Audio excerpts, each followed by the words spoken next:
ওইসি জামা আছে ওই জামা দেখা তো আছে জামা আছে আমার ওই একে নিয়ে যা এটা হচ্ছে ছোট বাচ্চার জামা ঠিক আছে এটা প্যাক করে দে প্যাক করে দে এইটা বল ওই ছোট বাচ্চা এই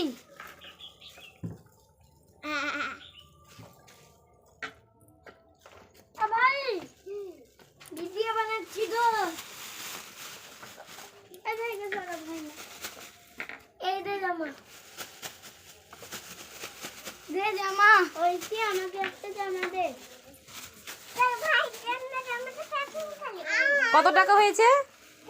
10 টাকা মা গো মাত্র 10 টাকা। আচ্ছা ঠিক আছে 10 টাকাই দিয়ে দাও দোকানদারকে। দেখি কই দেখি 10 টাকা কই গো দেয়নি উল্লু বানিয়েছে। আচ্ছা হোক ঠিক আছে।